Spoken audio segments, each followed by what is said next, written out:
Hey friends, welcome back to another video here at UFD Tech. We're actually going to be talking about the best $1,000 PC that you can build right now here in early 2020. This seems to be one of the most popular build budget points that we do. And in fact, we've actually done one around this time of year for the past 2 years. So let's just make this our third annual $1,000 PC build guide for the beginning of the year at early 2020.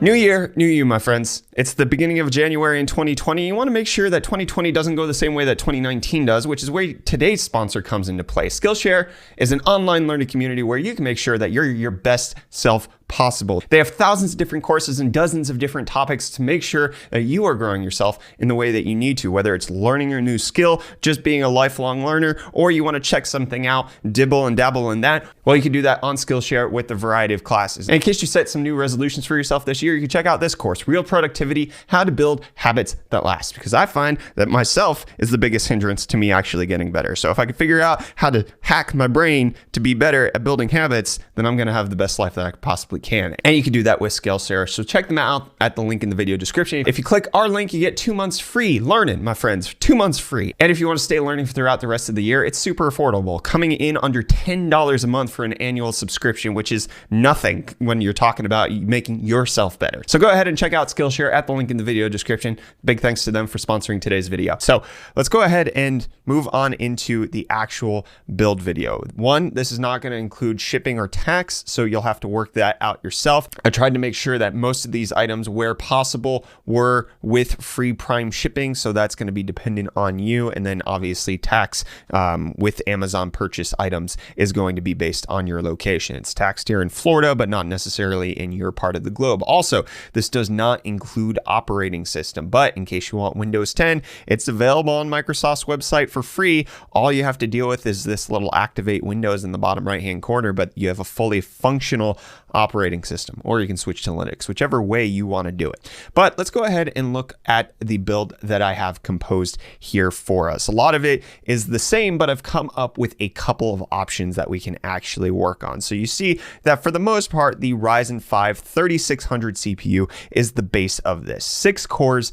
12 threads, really great performance. Its gaming performance is exceptional. It's better than the 2600, and considering the type of graphics card that we're getting, I actually think it's worth going with a 3600 over the 2600, but you can get it with 4.2 gigahertz max boost clock, 6 cores, 12 threads, and it comes with its own AMD Wraith Stealth cooler, which means that we don't have to spend the budget to get an actual cooler with this. We can save it for other things. Now, as far as the motherboard, this one I also didn't really give options on because of a couple specific reasons. I went with the Asus ROG Strix B450F gaming motherboard. One of the reasons is that the price is really great, $118, has really decent ratings, and it looks okay for the gamer aesthetic if that's what you want. But actually, one of the big reasons is that this is one of the motherboards that can support PCI Express 4.0. Asus has a BIOS out there where you can upgrade to a PCI Express 4.0 drive to get the higher frequencies of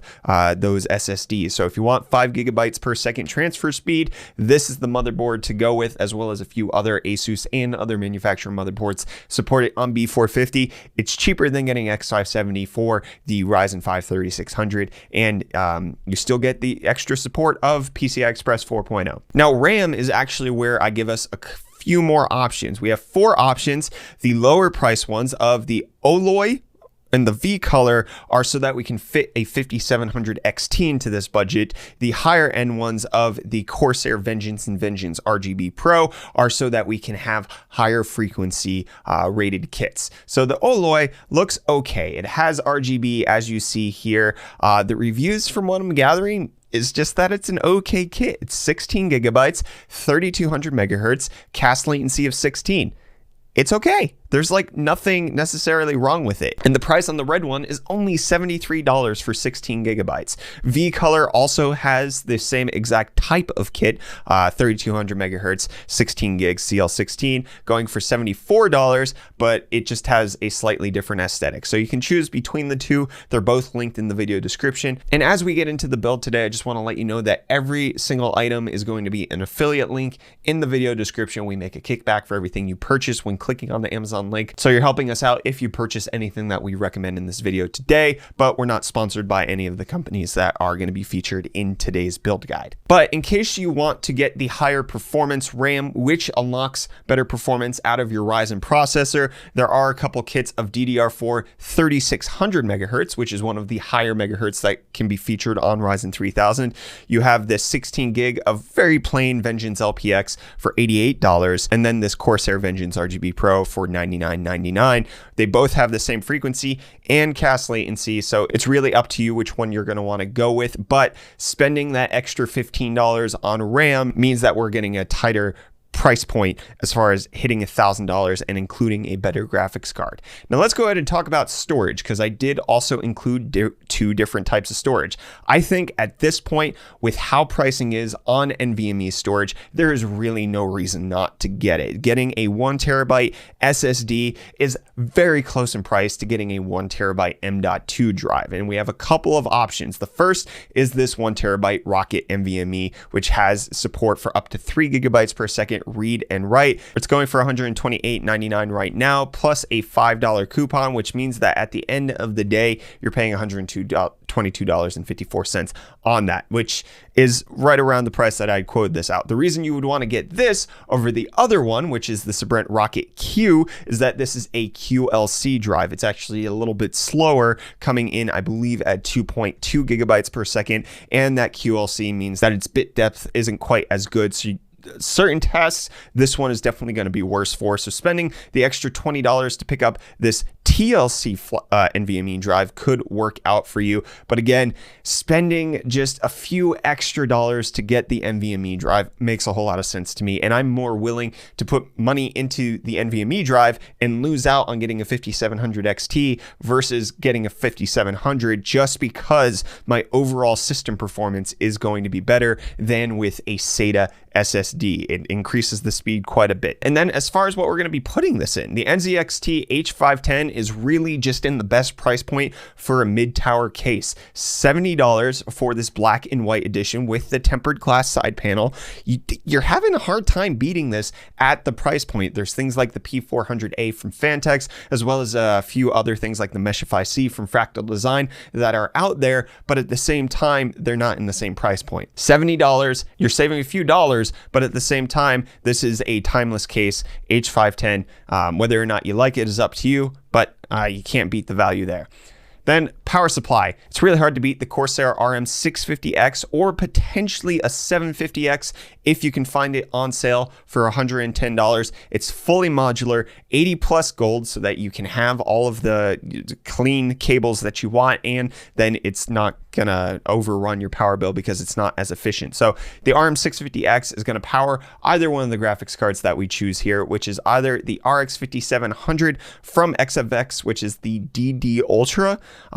It's going to perform fine. $330 is probably one of the cheapest RX 5700s you can find. This is going to run great, 1440p, 60 FPS gaming. You're going to do really well with this. But in case you want a little bit extra, you can potentially get the RX 5700 XT. The cheapest one that I've been able to find is $425. It looks like there's a little bit of stock issues going on right now. You should be able to find this closer to $400 usually, but that's $70 more than the 5700. The XT is going to give you that extra little bit of performance, give you better quality settings at 1440p, higher frame rate, and make it so that your experience is more enjoyable. But in case, my friends, you want to go the route that I did, which was pick up a used one, you can go over here to Amazon's used deals, and they have a very good one with a missing manual. That's it, just a missing manual for $389.11, which means you're only spending $60 more than the 5700. So So if we take a look at the total price here, what we're getting is if you go with the cheapest components that I've listed in this video, you're going to go for $990.92. That's under $1,000. You're getting 5700 level performance. You're playing at 1440p, no problem. Everything is smooth sailing. And in case you want to bump up to the 5700 XT, but keep all of the cheapest components,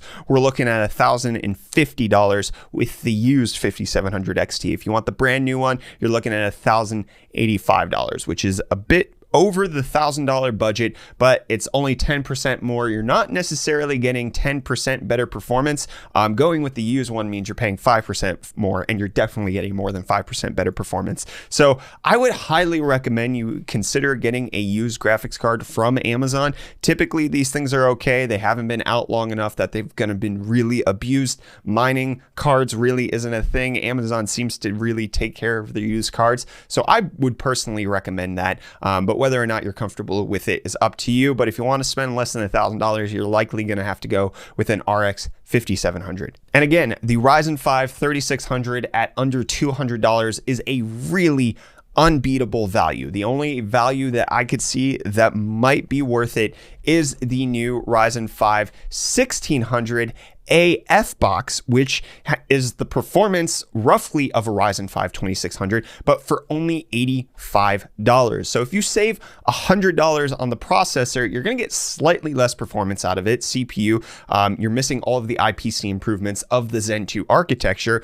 but you're spending $100 less, and $100 less means that you have better options for the 5700 XT. One of the biggest issues with the 5700 XT that I picked out is the fact that it's a reference model. It's going to run hot, it's going to run loud, but unfortunately with the current pricing setup, there's not too many that are in roughly the same price ballpark. So you can get this Thick 3 Ultra from XFX for $430. That's a possibility, and especially with the money that you'd save picking up the 1600, it would make it so that you could build a few other things into the system, like making sure that you get the Vengeance RGB Pro, and potentially not necessarily getting the 1TB NVMe regular one, but you could get something like a PCI Express 4.0 drive from Sabrent as well, because they're typically the cheapest right now. So you get the Sabrent PCI Express 4.0 drive, close to 5 gigabytes per second, $170 right there. And then you're closer to the $1,000 mark, but you have a more complete system. Your PC is faster overall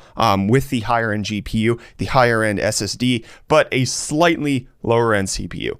But again, if you're not looking in the $1,000 price point and you only have about $100 to spend on a CPU and you're just watching this video just because, make sure to check out the Ryzen 5 1600 AF. Make sure it says YD 1600 BBAF box. Otherwise, you're getting a regular 1600. This one has been proven to be improved by AMD, even though they're still selling it as a 1600. So again, all of the links for this will be in the video description. I'll also leave a link to this doc right here so that you guys can just come in here and look at this. It doesn't have to be that you're just looking in the video description. You can see all of the different parts that I've picked out that are options for you. So you can do that. You can check out the links in the video description. And in case you're wondering what $1,000 bought you a year ago or even 2 years ago, you can check out the videos right in the top right hand corner. Be warned that the one from 2 years ago features Shouty Brett. Which CPU, which graphics card, which motherboard do I need to buy in my budget?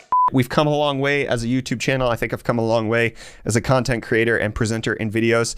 This is so hard to watch, but in case you want to know what you could get 2 years ago, 1600 B350 X370 with a 1070 Ti. I think we're a little bit better off 2 years down the line. Maybe not as much as I would have liked, but here we go. And again, big thanks to Skillshare for sponsoring today's video. Check them out at the link in the video description. 2 months free when you use our link of free learning. 2 months free learning, my friends. You can do it. So that's going to be the end of our $1,000 build guide suggestion. Let us know what you think of this build. Are there any changes that you would have made? Different cases, power supplies, drives, whatever that you would have gotten in your system? Let us know in the comments down below. While you're down there, don't forget to hit the like button and get subscribed to stay up to date on all of our tech related content. And my friends, in case you want to discuss all of this with me personally, you can show up at our Discord, which is also going to be linked in the video description, and we could chat over there. Show up in a Discord, have conversations with me as well as other people from the UFD Tech community. It'd be appreciated. Anyways, I'm Brett with the UFD Tech channel. Thank you so much for watching, and I'll see your smiling faces again in the next video. Cheers.